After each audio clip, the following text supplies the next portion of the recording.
ವಿಶೇಷವಾಗಿ ಈ ದಿನಗಳಲ್ಲಿ ನಾವು ಎಲ್ಲ ಸಭೆಗಳಲ್ಲಿಯೂ ಕೂಡ ಶ್ರಮ ದಿವಸವನ್ನು ನಾವು ಆಚರಿಸ್ತಾ ಇದ್ದೇವೆ. ಲೆಂಟ್ ಡೇಸ್, ಕ್ರಿಸ್ತನ ಮರಣದ ಕುರಿತಾಗಿ ನಾವು ಧ್ಯಾನಿಸ್ತಾ ಬರ್ತಾ ಇದ್ದೇವೆ. ಮತ್ತು ಬರುವ ದಿನಗಳಲ್ಲಿ ವಿಶೇಷವಾಗಿ ಏಪ್ರಿಲ್ ತಿಂಗಳ 3ನೇ ತಾರೀಕು ನಾವು ಶುಭ ಶುಕ್ರವಾರ, ಗುಡ್ ಫ್ರೈಡೆ, ಅಂದರೆ ಕ್ರಿಸ್ತನು ನಮಗಾಗಿ ಶಿಲುಬೆಯಲ್ಲಿ ಬಲಿಯಾದ ದಿವಸವನ್ನು ನಾವು ಧ್ಯಾನಿಸುವಂತಹ ಒಂದು ದಿವಸವಾಗಿರ್ತದೆ. ಸೊ ಆಗಿರೋದ್ರಿಂದ ನಾವು ಈ ದಿವಸ ಶಿಲುಬೆ ಕುರಿತಾದಂತಹ ಕೆಲವು ವಿಚಾರಗಳನ್ನ ನಾವು ಧ್ಯಾನಿಸಲಿಕ್ಕಿದ್ದೇವೆ. ನಾವು ಇದನ್ನ ಹಾಗೆ ನಮ್ಮ ಆತ್ಮಿಕ ಬೆಳವಣಿಗೆ ಎಂಬಂತಹ ಅದೇ ವಿಚಾರದ ಅಡಿಯಲ್ಲಿ ನಾವು ಧ್ಯಾನಿಸಲಿಕ್ಕಿದ್ದೇವೆ. ಆತ್ಮಿಕ ಬೆಳವಣಿಗೆಗೆ ಇರ್ತಕ್ಕಂತಹ ಒಂದು ತಡೆಗಳಲ್ಲಿ ಒಂದು ನಮ್ಮಲ್ಲಿರ್ತಕ್ಕಂತಹ ಅಜ್ಞಾನ ಅಥವಾ ಫೂಲಿಶ್ನೆಸ್, ಅಥವಾ ನಮಗೆ ನಾಲೆಡ್ಜ್ ಇಲ್ಲದೆ ಇರುವಂಥದ್ದು, ಅರಿವಿಲ್ಲದೆ ಇರುವಂಥದ್ದು. ವಿಶೇಷವಾಗಿ ಕ್ರಿಸ್ತನು ಶಿಲುಬೆಯಲ್ಲಿ ನಮಗಾಗಿ ಬಲಿಯಾದನು. ಆತನು ಶಿಲುಬೆಯಲ್ಲಿ ಬಲಿಯಾದದರ ಕುರಿತಾಗಿ, ಶಿಲುಬೆಯ ಕುರಿತಾದ ಅಜ್ಞಾನ ಇದು ಸಹ ಏನಾಗಿದೆ ಅಂತ ಹೇಳಿದ್ರೆ ಅನೇಕರಲ್ಲಿ ಅದು ಎದ್ದು ಕಾಣಿಸುವಂಥದ್ದಾಗಿದೆ. ಅನೇಕರಿಗೆ ಶಿಲುಬೆಯ ಕುರಿತಾದಂತಹ ಪ್ರಕಟಣೆ ಇಲ್ಲದೆ ಇರುವಂಥದ್ರಿಂದಲೇ ಅನೇಕರು ಇನ್ನು ಬಂಧನದಲ್ಲಿ, ಬಾಧೆಯಲ್ಲಿ, ಕಷ್ಟದಲ್ಲಿ, ಬಡತನದಲ್ಲಿ, ರೋಗದಲ್ಲಿ ಮತ್ತು ಅನೇಕ ರೀತಿಯಾದಂತಹ ಶತ್ರುವಿನ ಹಿಡಿತದಲ್ಲಿ ಇರುವಂಥದ್ದನ್ನ ನಾವು ಕಾಣಲಿಕ್ಕೆ ಸಾಧ್ಯ. ಯಾಕಂದ್ರೆ ನಾನು ಸ್ಪಷ್ಟವಾಗಿ ಹೇಳಲಿಕ್ಕೆ ನಾನು ಇಷ್ಟಪಡುವಂಥ ಒಂದು ವಿಚಾರ, ಯೇಸು ಸ್ವಾಮಿ 2026 ವರ್ಷಗಳ ಹಿಂದೆ ಆತನು ಶಿಲುಬೆಯ ಮೇಲೆ ಆತನು ಶಿಲುಬೆಯಲ್ಲಿ ಸತ್ತಾಗ ಒಂದು ಮಾತನ್ನು ಆತನು ಹೇಳ್ತಾನೆ, ಇಟ್ಸ್ ಫಿನಿಶ್, ಎಲ್ಲವೂ ಮುಗಿಯಿತು. ನಾವು ಮಾಡಬೇಕಾದ ಎಲ್ಲ ಕಾರ್ಯಗಳನ್ನ ಮುಗಿಸಿದ್ದಾನೆ, ಇನ್ನು ಮಾಡ್ಲಿಕ್ಕೆ ಇನ್ಯಾವುದೂ ಇಲ್ಲ. ಇಬ್ರಿಯರಿಗೆ ಬರೆದ ಪತ್ರಿಕೆ 4ನೇ ಅಧ್ಯಾಯದ 4ನೇ ವಚನದಲ್ಲಿ ನಾವು ನೋಡುವುದಾದ್ರೆ ಅಲ್ಲಿಗೆ ಬರೆಯಲ್ಪಟ್ಟಿದೆ, ಒಂದು ಸ್ಥಳದಲ್ಲಿ 7ನೇ ದಿವಸವನ್ನು ಕುರಿತು ದೇವರು ತನ್ನ ಸೃಷ್ಟಿ ಕಾರ್ಯಗಳನ್ನೆಲ್ಲ ಮುಗಿಸಿಬಿಟ್ಟು 7ನೇ ದಿನದಲ್ಲಿ ವಿಶ್ರಮಿಸಿಕೊಂಡನೆಂದು ಬರೆದದೆ. ಆದರೆ ಆ ಸ್ಥಳದಲ್ಲಿ ಇವರು ನನ್ನ ವಿಶ್ರಾಂತಿಯಲ್ಲಿ ಸೇರುವುದೇ ಇಲ್ಲವೆಂದು ಹೇಳಿದ್ದಾನೆ. ಹಾಗೆ ಇದೇ ಅಧ್ಯಾಯದ ಮತ್ತೊಂದು ವಾಕ್ಯ ಹೀಗೆ ಬರೆಯಲ್ಪಟ್ಟಿರೋದನ್ನು ನಾವು ಕಾಣ್ತೇವೆ. ಅಲ್ಲಿ 9 ಮತ್ತು 10ನೇ ವಚನದಲ್ಲಿ ನಾವು ನೋಡೋಣ, ಆದುದರಿಂದ ದೇವರ ಜನರು ಅನುಭವಿಸುವುದಕ್ಕಿರುವ ಸಬ್ಬತ್ ಎಂಬ ವಿಶ್ರಾಂತಿ ಇನ್ನೂ ಉಂಟು. ಹೇಗೆಂದರೆ ದೇವರು ತನ್ನ ಕೆಲಸವನ್ನು ಮುಗಿಸಿ ಹೇಗೆ ವಿಶ್ರಮಿಸಿಕೊಂಡನೋ ಹಾಗೆಯೇ ಆತನ ವಿಶ್ರಾಂತಿಯಲ್ಲಿ ಸೇರಿರುವವನು ಸಹ ತನ್ನ ಕೆಲಸಗಳನ್ನು ಮುಗಿಸಿ ವಿಶ್ರಮಿಸಿಕೊಂಡಿದ್ದಾನೆ. ಹಾಗಿದ್ರೆ ತಂದೆಯ ದೇವರು ಹೇಗೆ ಎಲ್ಲ ಮಾಡಬೇಕಾದ ಎಲ್ಲಾ ಕಾರ್ಯಗಳನ್ನ ಮುಗಿಸಿ ವಿಶ್ರಾಂತಿಯಲ್ಲಿ ಸೇರಿದ್ದಾರೋ ಹಾಗೆಯೇ ಯೇಸು ಕ್ರಿಸ್ತನು ಸಹ ಮಾಡಬೇಕಾದ ಎಲ್ಲ ಕಾರ್ಯಗಳನ್ನ ಮಾಡಿ ಮುಗಿಸಿ ವಿಶ್ರಾಂತಿಯಲ್ಲಿ ಸೇರಿದ್ದಾರೆ. ತಂದೆಯಾದ ದೇವರು ಮಾಡಿ ಮುಗಿಸಿದ ಎಲ್ಲಾ ಕಾರ್ಯಗಳನ್ನ ಮುಗಿಸಿ ನಂತರ ಆದಾಮನನ್ನ ಆ ದಿನದ ಒಳಗಡೆ ಸೇರಿಸಿದ್ರು. ವಿಶ್ರಾಂತಿಯ ದಿವಸ, 7ನೆಯ ದಿವಸ. ಆ ದಿವಸ ದೇವರು ಹೇಳ್ತಾರೆ ಆದಾಮನಿಗೆ, ನೀನು ಮಾಡಬೇಕಾದದ್ದು ಏನಿಲ್ಲ, ಇಷ್ಟೇ, ತೋಟವನ್ನು ಕಾಯಬೇಕು, ವ್ಯವಸಾಯವನ್ನು ಮಾಡಬೇಕು, ಅಷ್ಟೇ. ಇಲ್ಲ, ಆದಾಮ ಇನ್ಯಾವ ಕಾರ್ಯವನ್ನು ಮಾಡಬೇಕಾದ ಅವಶ್ಯಕತೆ ಇಲ್ಲ, ಎಲ್ಲವೂ ಕೂಡ ಆತನಿಗಾಗಿ ಮಾಡದೆ. ಹಾಗೆ ಯೇಸು ಕ್ರಿಸ್ತನು ಕೂಡ ನಮಗಾಗಿ ಶಿಲುಬೆಯಲ್ಲಿ ಎಲ್ಲವನ್ನ ಮಾಡಿ ಮುಗಿಸಿದ್ದಾನೆ. ಹಾಗಾದ್ರೆ ನಾವು ಇನ್ಯಾವ ಸಂಗತಿಗಳು ಮಾಡಬೇಕಾದ ಅವಶ್ಯಕತೆ ಇಲ್ಲ. ನಾವು ರಕ್ಷಿಸಲ್ಪಡಬೇಕಾದ್ರೆ ನಾವು ಮಾಡ್ಲಿಕ್ಕೆ ಇನ್ನೇನಿಲ್ಲ, ನಾವು ನೀತಿವಂತರಾಗ್ಲಿಕ್ಕೆ ನಾವು ಮಾಡಬೇಕಾದದ್ದು ಏನಿಲ್ಲ, ನಾವು ರೋಗಗಳು ವಾಸಿ ಆಗ್ಲಿಕ್ಕಾಗಿ ನಾವು ಮಾಡಬೇಕಾದದ್ದು ಏನಿಲ್ಲ, ನಾವು ಬಾಧೆಯಿಂದ ಹೊರಬರ್ಬೇಕಾದ್ರೆ ಮಾಡಬೇಕಾದದ್ದು ಏನಿಲ್ಲ, ನಾವು ಬಂಧನಗಳಿಂದ ಹೊರಗಡೆ ಬರ್ಬೇಕಾದ್ರೆ ಅದಕ್ಕೆ ಮಾಡಬೇಕಾದ ಕಾರ್ಯಗಳು ಏನಿಲ್ಲ. ನಾವು ಯಶಸ್ಸಾದ ಜೀವಿತವನ್ನು ಜೀವಿಸುವುದಕ್ಕೆ ನಾವು ಮಾಡಬೇಕಾದ ಕಾರ್ಯ ಬೇರೆ ಯಾವುದೂ ಇಲ್ಲ. ಆತನು ಶಿಲುಬೆಯಲ್ಲಿ ಎಲ್ಲವನ್ನ ಮಾಡಿ ಮುಗಿಸಿದ್ದಾನೆ. ಆಗಿರೋದ್ರಿಂದಲೇ ಶಿಲುಬೆಯ ಕುರಿತಾದಂತಹ ಜ್ಞಾನ ನಮಗೆ ಬೇಕಾಗಿದೆ. ಶಿಲುಬೆಯಲ್ಲಿ ಯೇಸು ಕ್ರಿಸ್ತನು ನಮಗಾಗಿ ಮಾಡಿದ ತ್ಯಾಗ, ಮಾಡಿದ ಕಾರ್ಯಗಳನ್ನ ನಾವು ಅರಿತುಕೊಳ್ಳಬೇಕಾಗಿದೆ. ಶಿಲುಬೆ ಕುರಿತಾಗಿ ನಾವು ನೋಡ್ತಾ ಹೋಗೋದಾದ್ರೆ ಇದರ ಕುರಿತಾದ ಅಜ್ಞಾನ ಎದ್ದು ಕಾಣಿಸ್ತಾ ಇದೆ. ನಾವು ನೋಡ್ತೇವೆ 1ನೇ ಕೊರಿಂಥ 1ನೇ ಅಧ್ಯಾಯದ 25ನೇ ವಚನ ಹೀಗೆ ಹೇಳ್ತದೆ, ಲೋಕದವರು ದೇವರಲ್ಲಿ ಯಾವುದನ್ನು ಬುದ್ಧಿಹೀನತೆ ಎಂದು ಎಣಿಸುತ್ತಾರೋ ಅದು ಮನುಷ್ಯರ ಜ್ಞಾನಕ್ಕಿಂತಲೂ ಶ್ರೇಷ್ಠವಾದ ಜ್ಞಾನವಾಗಿದೆ. ಅವರು ದೇವರಲ್ಲಿ ಯಾವುದನ್ನು ಬಲಹೀನತೆ ಎಂದು ಎಣಿಸುತ್ತಾರೋ ಅದು ಮನುಷ್ಯರ ಬಲಕ್ಕಿಂತಲೂ ಬಲವಾಗಿದೆ.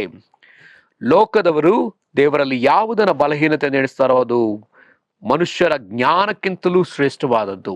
ಈ ಶಿಲುಬೆಯ ಕುರಿತಾದಂತಹ ಜ್ಞಾನ, ಈ ಶಿಲುಬೆಯ ವಿಚಾರ ಎಲ್ಲಾ ಜ್ಞಾನಕ್ಕಿಂತಲೂ ಉತ್ತಮವಾದ ಜ್ಞಾನ, ಎಲ್ಲಾ ಬಲಗಳಿಗಿಂತಲೂ ಉತ್ತಮವಾದ ಬಲವಾಗಿದೆ.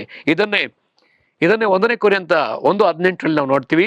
ಶಿಲುಬೆ ವಿಷಯವಾದ ಮಾತು ನಾಶನದ ಮಾರ್ಗದಲ್ಲಿರುವವರಿಗೆ ಹುಚ್ಚು ಮಾತಾಗಿದೆ, ರಕ್ಷಣೆ ಮಾರ್ಗದಲ್ಲಿರುವ ನಮಗಾದರೂ ದೇವರ ಶಕ್ತಿಯಾಗಿದೆ. ಶಿಲುಬೆಯ ಕುರಿತಾದ ಸಂದೇಶವೇ ನಮಗೆ ನಿಜವಾದ ಶಕ್ತಿ, ನಿಜವಾದ ಜ್ಞಾನ, ಶ್ರೇಷ್ಠವಾದ ಜ್ಞಾನವಾಗಿದೆ ಪ್ರಿಯರೇ. ಶಿಲುಬೆಯಿಂದಲೇ ನಾವು ಈ ದಿವಸ ರಕ್ಷಿಸಲ್ಪಟ್ಟಿವಿ, ಶಿಲುಬೆಯಿಂದಲೇ ನಾವು ನೀತಿವಂತರಾಗಿದ್ದೇವೆ, ಶಿಲುಬೆಯಿಂದಲೇ ನಾವು ಗುಣಪಡಿಸಲ್ಪಟ್ಟಿದ್ದೇವೆ, ಶಿಲುಬೆಯಿಂದಲೇ ನಾವು ಬಿಡುಗಡೆ ಹೊಂದಿದ್ದೇವೆ, ಶಿಲುಬೆಯಿಂದಲೇ ನಾವು ಸಮಾಧಾನ ಮಾಡಲ್ಪಟ್ಟಿದ್ದೇವೆ, ಶಿಲುಬೆಯಿಂದಲೇ ನಾವು ಪರಿಶುದ್ಧರಾಗಿದ್ದೇವೆ, ಶಿಲುಬೆಯಿಂದಲೇ ನಾವು ದೇವರೊಂದಿಗೆ ಸೇರಿಸಲ್ಪಟ್ಟಿದ್ದೇವೆ. ಶಿಲುಬೆಯೇ ಎಲ್ಲದಕ್ಕೂ ದಾರಿಯಾಗಿದೆ. ಇದನ್ನೇ ಸ್ವಾಮಿ ಯೋಹಾನ ಬರೆದ ಸುವಾರ್ತೆ 14:6 ಆತನು ಹೇಳಿದ, ನಾನೇ ಸತ್ಯವೂ ಜೀವವೂ ಮಾರ್ಗವು, ತಂದೆಯ ಬಳಿಗೆ ಹೋಗುವವನು ಯೇಸು ಕ್ರಿಸ್ತನ ಮೂಲಕವಾಗಿಯೇ ಹೋಗಬೇಕಾಗಿದೆ. ಸೊ ಆಗಿರೋದ್ರಿಂದ ನಾವಿಲ್ಲಿ ತಿಳ್ಕೊಳ್ಬೇಕಾದ ಒಂದು ಮುಖ್ಯ ವಿಚಾರ, ಶಿಲುಬೆ ಏನು, ಶಿಲುಬೆ ಅಂದ್ರೆ ಏನು, ವಾಟ್ ಇಸ್ ಕ್ರಾಸ್. ನಾವು ಅರ್ಥ ಮಾಡ್ಕೊಳ್ಬೇಕು. ಇದು ಏನೋ ಒಂದು ಮರದ ತುಂಡೋ ಅಥವಾ ಕಬ್ಬಿಣದಿಂದಲೋ ತಾಮ್ರದಿಂದಲೋ ಅಥವಾ ಒಂದು ಬೆಳ್ಳಿಯಿಂದಲೋ ಚಿನ್ನದಿಂದಲೋ ಯಾವುದೋ ಒಂದು ಲೋಹದಿಂದ ಮಾಡಿದಂತಹ ಒಂದು ಆಕಾರ ಅಲ್ಲ. ಶಿಲುಬೆ ಅಂತ ಹೇಳಿದ್ರೆ ಇದು ದೇವರು ನಮಗಾಗಿ ಸಲ್ಲಿಸಿದ ಮಹಾಕ್ರಯ. ಶಿಲುಬೆ ಅಂತ ಹೇಳುವುದಾದ್ರೆ ಇದು ದೇವರು ನಮ್ಮ ವಿಷಯದಲ್ಲಿ ಆತನು ಆತನ ಪ್ರೀತಿಯನ್ನು ಪ್ರಕಟಪಡಿಸಿದಂತಹ ಒಂದು ಸ್ಥಳ. ಇದನ್ನೇ ರೋಮಪುರ 5ನೇ ಅಧ್ಯಾಯ 8ನೇ ವಚನದಲ್ಲಿ ನಾವು ನೋಡ್ತೇವೆ. ಶಿಲುಬೆ ಅಂತ ಹೇಳುವುದಾದ್ರೆ ಇದು ದೇವರ ಚಿತ್ತ, ದೇವರು ಕ್ರಿಸ್ತನಿಗೋಸ್ಕರ ಮಾಡಿ ಮುಗಿಸಬೇಕೆಂಬುದಾಗಿ ಹೇಳಿದಂತಹ ದೇವರ ಚಿತ್ತ. ಶಿಲುಬೆ ಅಂತ ಹೇಳುವುದಾದ್ರೆ ಇದು ದೇವರ ಕೋಪ ಪ್ರಕಟವಾದಂತಹ ಒಂದು ಸ್ಥಳ. ಶಿಲುಬೆ ಅಂತ ಹೇಳುವುದಾದ್ರೆ ಇದು ದೇವರ ಕರುಣೆ ಪ್ರಕಟವಾದಂತಹ ಸ್ಥಳ. ಶಿಲುಬೆ ಅಂತ ಹೇಳಿದ್ರೆ ಇದು ದೇವರ ನೀತಿವಂತಿಕೆ. ಶಿಲುಬೆ ಅಂತ ಹೇಳುವುದಾದ್ರೆ ಇದು ದೇವರ ಪರಿಶುದ್ಧತೆ.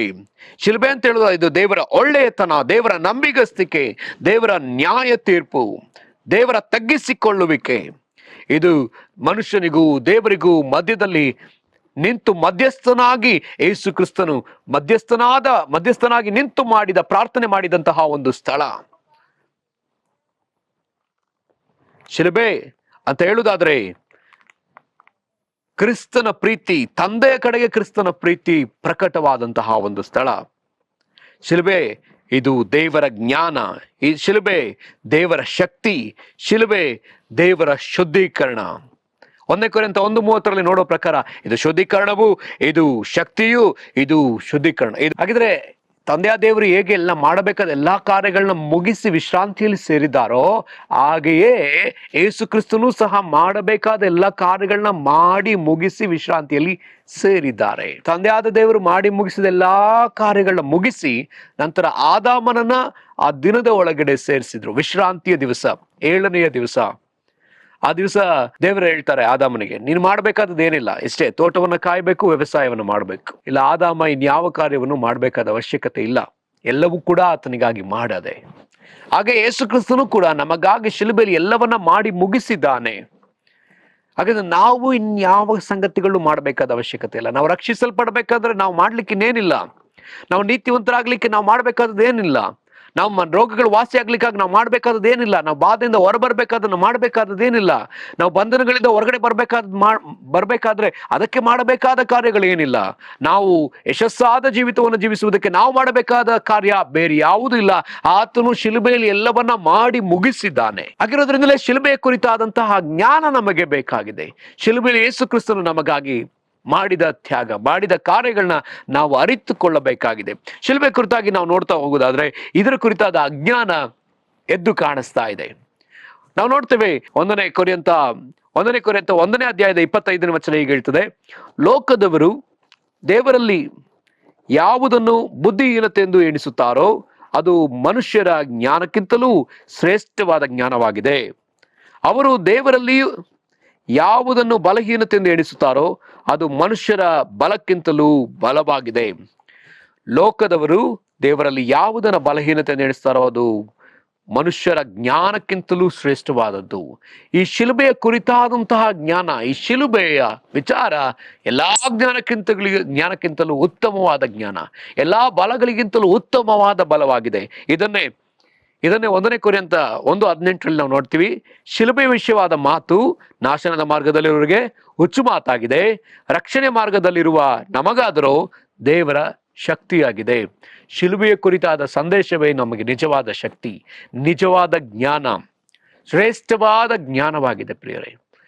ಶಿಲುಬೆಯಿಂದಲೇ ನಾವು ಈ ದಿವಸ ರಕ್ಷಿಸಲ್ಪಟ್ಟಿವಿ, ಶಿಲುಬೆಯಿಂದಲೇ ನಾವು ನೀತಿವಂತರಾಗಿದ್ದೇವೆ, ಶಿಲುಬೆಯಿಂದಲೇ ನಾವು ಗುಣಪಡಿಸಲ್ಪಟ್ಟಿದ್ದೇವೆ, ಶಿಲುಬೆಯಿಂದಲೇ ನಾವು ಬಿಡುಗಡೆ ಹೊಂದಿದ್ದೇವೆ, ಶಿಲುಬೆಯಿಂದಲೇ ನಾವು ಸಮಾಧಾನ ಮಾಡಲ್ಪಟ್ಟಿದ್ದೇವೆ, ಶಿಲುಬೆಯಿಂದಲೇ ನಾವು ಪರಿಶುದ್ಧರಾಗಿದ್ದೇವೆ, ಶಿಲುಬೆಯಿಂದಲೇ ನಾವು ದೇವರೊಂದಿಗೆ ಸೇರಿಸಲ್ಪಟ್ಟಿದ್ದೇವೆ.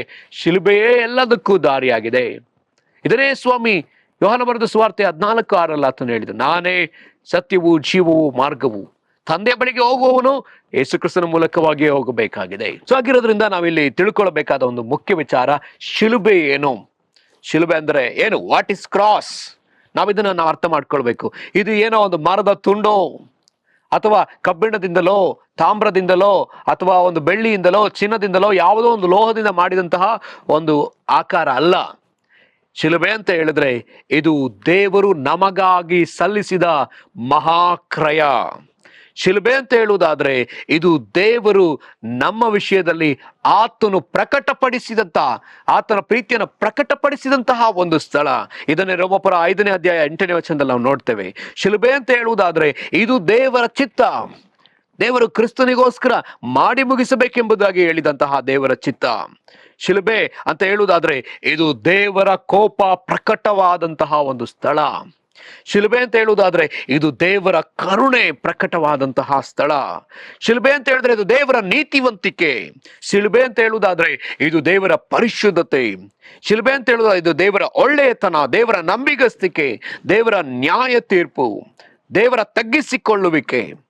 ಇದು ಮನುಷ್ಯನಿಗೂ ದೇವರಿಗೂ ಮಧ್ಯದಲ್ಲಿ ನಿಂತು ಮಧ್ಯಸ್ಥನಾಗಿ ಯೇಸು ಕ್ರಿಸ್ತನು ಮಧ್ಯಸ್ಥನಾಗಿ ನಿಂತು ಪ್ರಾರ್ಥನೆ ಮಾಡಿದಂತಹ ಒಂದು ಸ್ಥಳ.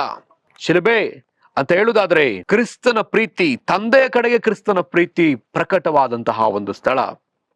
ಶಿಲುಬೆ ಇದು ದೇವರ ಜ್ಞಾನ, ಈ ಶಿಲುಬೆ ದೇವರ ಶಕ್ತಿ, ಶಿಲುಬೆ ದೇವರ ಶುದ್ಧೀಕರಣ. 1 ಕೊರಿಂಥ 1:30 ನೋಡೋ ಪ್ರಕಾರ ಇದು ಶುದ್ಧೀಕರಣವು, ಇದು ಶಕ್ತಿಯು, ಇದು ಶುದ್ಧೀಕರಣ, ಇದು ಜ್ಞಾನವೂ ಆಗಿದೆ ಪ್ರಿಯರೇ. ಶಿಲುಬೆ ಅಂತ ಹೇಳಿದ್ರೆ ಇದೊಂದು ಮರದ ತುಂಡು ಮಾತ್ರ ಅಲ್ಲ, ಶಿಲುಬೆಯಲ್ಲಿ ಅನೇಕ ವಿಚಾರಗಳಿದೆ. ಕ್ರಿಸ್ತನು ಶಿಲುಬೆಯಲ್ಲಿ ಸಾಯಲಿಕ್ಕೆ ಮುಖ್ಯ ಕಾರಣವೇನು, ನಾವಿದನ್ನು ಅರ್ಥ ಮಾಡಿಕೊಳ್ಬೇಕಾಗಿದೆ. ಅನೇಕರು ಅಜ್ಞಾನಿಗಳು, ಲೋಕದ ಜನಗಳು ಈ ಶಿಲುಬೆ ಕುರಿತಾದ ಮಾತು ಅವರಿಗೆ ಹುಚ್ಚು ಮಾತಾಗಿದೆ. ಕೆಲವರು ಹೇಳ್ತಾರೆ, ಆ ಯೇಸು ಸ್ವಾಮಿ ಶಿಲುಬೆಯಲ್ಲಿ ಸತ್ರಲ್ಲ, ಸ್ವಂತ ದೇವರೇ ಆತನನ್ನ ಕಾಪಾಡ್ಲಿಕ್ಕಾಗಿಲ್ಲ, ತಂದೆಯೇ ತಂದೆಯೇ ಅನ್ನಂತ ಯಾವಾಗ್ಲೂ ತಂದೆ ತಂದೆ ಅಂತ ಹೇಳಿದಂತ ಯೇಸುವನ್ನ ದೇವರು ಕಾಪಾಡ್ಲಿಲ್ಲ, ತಂದೆ ಆತನನ್ನ ಕಾಪಾಡ್ಲಿಲ್ಲ. ಹುಚ್ಚಾಗಿ ಮಾತನಾಡುವಂತ ವಿಚಾರಗಳನ್ನ ನಾವು ಕೇಳಲಿಕ್ಕೆ ಸಾಧ್ಯ. ಆದ್ರೆ ಶಿಲುಬೆಯಲ್ಲಿ ನಿಜವಾಗಿ ನಡೆದದ್ದೇನು? ಯೇಸು ಈ ಲೋಕದಲ್ಲಿ ಹುಟ್ಟಿದ್ದೇ ಶಿಲುಬೆಯಲ್ಲಿ ಸಾಯ್ಲಿಕ್ಕಾಗಿ. ರಕ್ತಧಾರೆ ಇಲ್ಲದೆ ಪಾಪ ಪರಿಹಾರ ಇಲ್ಲ. ಮರಕ್ಕೆ ತೂಗಾಕಲ್ಪಡುವ ಪ್ರತಿಯೊಬ್ಬ ಮನುಷ್ಯನು ಶಾಪಗ್ರಸ್ತನೆಂಬುದಾಗಿ ವಾಕ್ಯ ಹೇಳ್ತದೆ. ಆತನು ನಮ್ಮೆಲ್ಲರ ಶಾಪಕ್ಕಾಗಿ, ನಮ್ಮೆಲ್ಲರ ಪಾಪಕ್ಕಾಗಿ ಆತನು ಶಿಲುಬೆಯಲ್ಲಿ ತೂಗಾಕಲ್ಪಡಬೇಕಾಗಿತ್ತು. ನಮಗಾಗಿ ಆತನು ನಮ್ಮನ್ನ ನೀತಿ ಸ್ವರೂಪಿಗಳಾಗಿ ಮಾಡುವುದಕ್ಕೋಸ್ಕರ ಆತ ಪಾಪ ಸ್ವರೂಪಿ ಆಗಬೇಕಾಯ್ತು. ಕಾರಣವೇನು? ಕ್ರಿಸ್ತನು ಶಿಲುಬೆಯಲ್ಲಿ ಬಲಿಯಾಗ್ಲಿಕ್ಕೆ ಕಾರಣವೇನು? ಉದ್ದೇಶವೇನು? ಮೊದಲನೆಯ ಕಾರಣ, ನಾವೆಲ್ಲರೂ ಕೂಡ ರಕ್ಷಿಸಲ್ಪಡಬೇಕು. ನಾವೊಬ್ಬೊಬ್ರು ಮರಣ ದಂಡನೆಯಿಂದ ತಪ್ಪಿಸಲ್ಪಟ್ಟು ರಕ್ಷಿಸಲ್ಪಡಬೇಕು.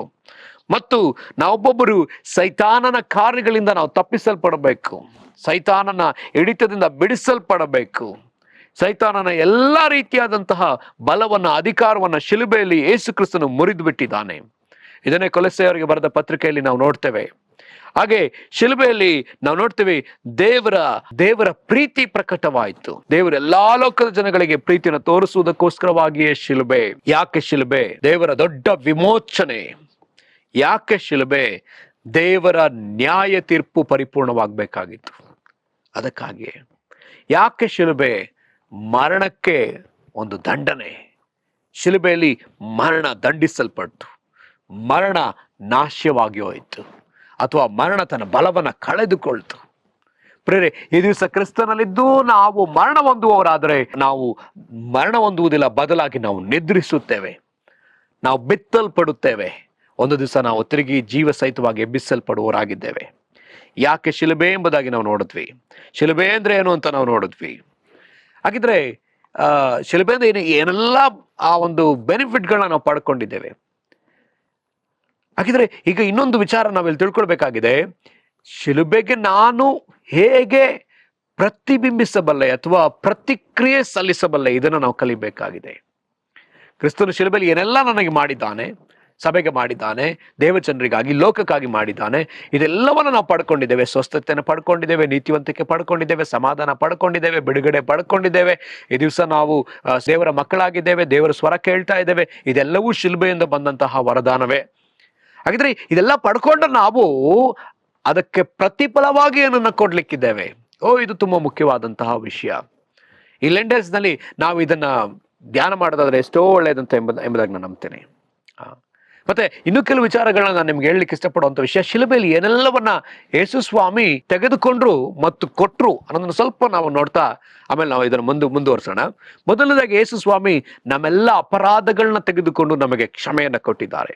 ನಮ್ಮೆಲ್ಲ ಬಂಧನಗಳನ್ನ ತೆಗೆದುಕೊಂಡು ನಮಗೆ ಬಿಡುಗಡೆನ ಕೊಟ್ಟಿದ್ದಾರೆ. ನಮ್ಮೆಲ್ಲ ಶಾಪವನ್ನ ತೆಗೆದುಕೊಂಡು ಆಶೀರ್ವಾದವನ್ನು ಕೊಟ್ಟಿದ್ದಾರೆ. ನಮ್ಮೆಲ್ಲ ತಿರಸ್ಕಾರವನ್ನು ತೆಗೆದುಕೊಂಡು ಅವರು ಸ್ವೀಕಾರವನ್ನು ಕೊಟ್ಟಿದ್ದಾರೆ. ನಮ್ಮೆಲ್ಲರ ಅವಮಾನವನ್ನ ಅಥವಾ ನಿಂದೆಯನ್ನು ತೆಗೆದುಕೊಂಡು ಮಹಿಮೆಯನ್ನು ಕೊಟ್ಟಿದ್ದಾರೆ. ನಮ್ಮೆಲ್ಲರ ಮರಣವನ್ನು ತೆಗೆದುಕೊಂಡು ಜೀವವನ್ನು ಕೊಟ್ಟಿದ್ದಾರೆ. ನಮ್ಮೆಲ್ಲರ ಅಗೆತನವನ್ನು ತೆಗೆದುಕೊಂಡು ನಮಗೆ ಪ್ರೀತಿಯನ್ನು ಕೊಟ್ಟಿದ್ದಾರೆ. ನಮ್ಮ ಮೇಲಿದ್ದಂತಹ ನಿತ್ಯ ಮರಣವನ್ನು ತೆಗೆದುಕೊಂಡು ಅವರು ನಿತ್ಯ ಜೀವವನ್ನು ಕೊಟ್ಟಿದ್ದಾರೆ. ನಮ್ಮ ಮೇಲಿದ್ದಂತಹ ಶತ್ರುತ್ವವನ್ನು ತೆಗೆದುಕೊಂಡು ನಮಗೂ ದೇವರಿಗೂ ಮಧ್ಯದಲ್ಲಿ ಸಮಾಧಾನವನ್ನು ಕೊಟ್ಟಿದ್ದಾರೆ. ನಮ್ಮ ಬಲಹೀನತೆಯನ್ನು ತೆಗೆದುಕೊಂಡು ತನ್ನ ಬಲವನ್ನು ಕೊಟ್ಟಿದ್ದಾರೆ. ನಮ್ಮೆಲ್ಲರ ದುಃಖವನ್ನು ತೆಗೆದುಕೊಂಡು ನಮಗೆ ಸಂತೋಷವನ್ನು ಕೊಟ್ಟಿದ್ದಾರೆ. ನಮ್ಮ ಅನೀತಿವಂತಿಕೆಯನ್ನು ತೆಗೆದುಕೊಂಡು ನೀತಿವಂತಿಕೆಯನ್ನು ಕೊಟ್ಟಿದ್ದಾರೆ. ನಮ್ಮ ಅಪರಿಶುದ್ಧತೆಯನ್ನು ತೆಗೆದುಕೊಂಡು ಪರಿಶುದ್ಧತೆಯನ್ನು ಕೊಟ್ಟಿದ್ದಾರೆ. ನಾವು ಮೊದಲು ಸೈತಾನನ ಮಕ್ಕಳಾಗಿದ್ದೆವು, ಆದರೆ ಈಗ ನಮ್ಮನ್ನ ದೇವರ ಮಕ್ಕಳನ್ನಾಗಿಸಿದ್ದಾರೆ. ನಮ್ಮೆಲ್ಲರ ಅಸಮಾಧಾನವನ್ನ ತೆಗೆದುಕೊಂಡು ಅವರು ನಮ್ಮನ್ನ ದೇವರೊಂದಿಗೆ ಸಂಧಾನ ಪಡಿಸಿದ್ದಾರೆ. ನಮಗೆ ಕೃಪೆಯನ್ನು ಕೊಟ್ಟಿದ್ದಾರೆ. ನಮ್ಮನ್ನು ಎದುರಿಸುವುದರ ಬದಲಾಗಿ ಕೃಪೆಯನ್ನು ಕೊಟ್ಟಿದ್ದಾರೆ. ಮತ್ತು ನಮಗೆ ಅವರು ಪುನರುತ್ಥಾನದ ಶಕ್ತಿಯನ್ನು ಕೊಟ್ಟಿದ್ದಾರೆ.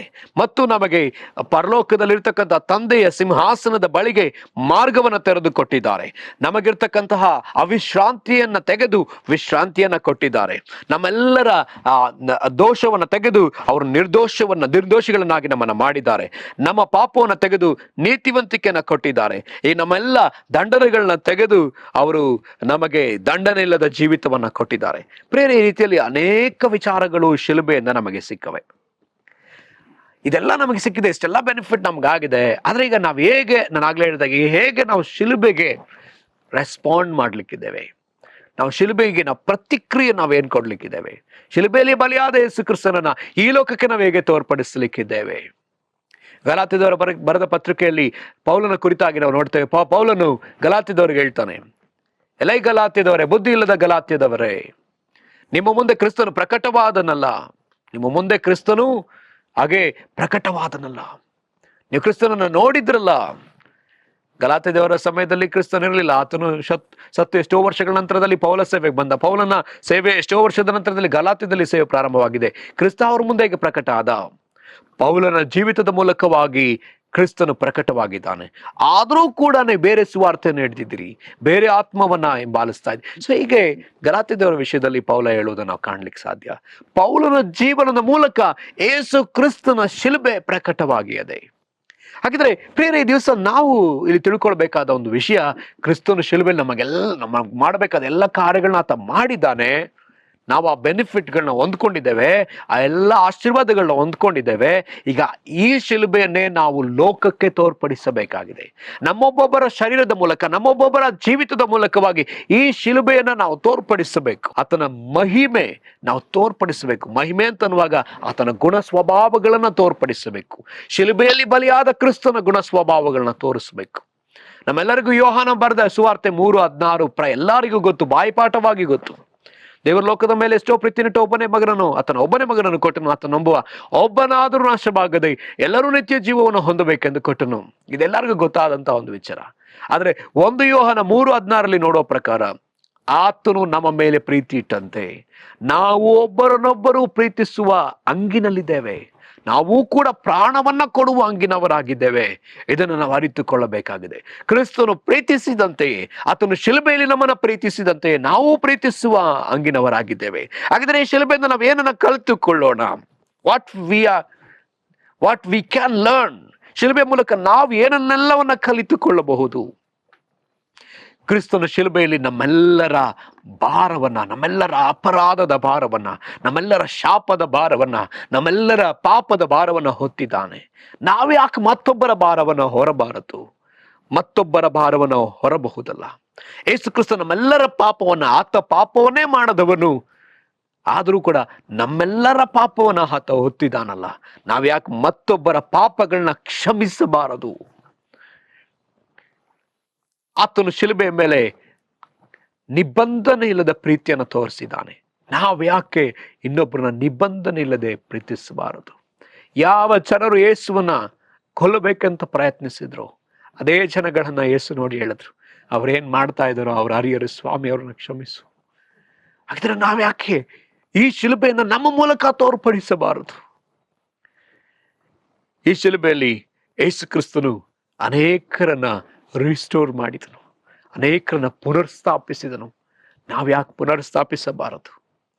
ಶಿಲುಬೆಯ ಮೂಲಕ ಯೇಸು ಕ್ರಿಸ್ತನು ಅನೇಕರನ್ನ ಸ್ವೀಕರಿಸಿಕೊಂಡನು. ನಾವ್ಯಾಕೆ ಎಲ್ಲರನ್ನು ಸ್ವೀಕರಿಸಬಾರದು? ಎಲ್ಲಾ ರೀತಿಯಾದ ಜನಗಳನ್ನ ಸ್ವೀಕರಿಸಬಾರದು? ಪ್ರೇರೆ, ಕ್ರೈಸ್ತರಾದ ನಮಗೆ, ದೇವ ಜನರಾದ ನಮಗೆ ಇದೆಲ್ಲವನ್ನ ಕಲಿತುಕೊಳ್ಳುವುದಕ್ಕಾಗಿ ದೇವರು ಹೇಳ್ತಿದ್ದಾರೆ. ನಾವ್ಯಾಕೆ ಮತ್ತೊಬ್ಬರೊಂದಿಗೆ ಸಮಾಧಾನ ಒಪ್ಪಂದ ಮಾಡಿಕೊಳ್ಬಾರ್ದು? ನಾವ್ಯಾಕೆ ದೇವರ ಚಿತ್ತವನ್ನು ಮಾಡಬಾರ್ದು? ನಾವು ಯಾಕೆ ನೀತಿವಂತರಾಗಿ ಮತ್ತು ನಂಬಿಗಸ್ತರಾಗಿ ಕಾಣಿಸಲ್ಪಡಬಾರದು? ಇದೆಲ್ಲ ವಿಚಾರಗಳನ್ನ ನಾವು ಶಿಲುಬೆಯ ಮೂಲಕವಾಗಿ ಕಲಿತುಕೊಳ್ಬಹುದು.